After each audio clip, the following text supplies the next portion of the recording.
वारीचा घेतला पावलांनी आम्हा वाळवंटी तुझी सावली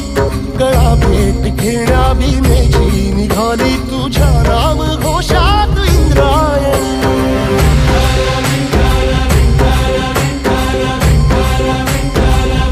भिडे आसमंती ध्वजा वैष्णवांची उभी पंढरी आज नारावली तुझे नाव ओठी तुझे रूप ध्यानी जीवाला तुझी आस गा लागली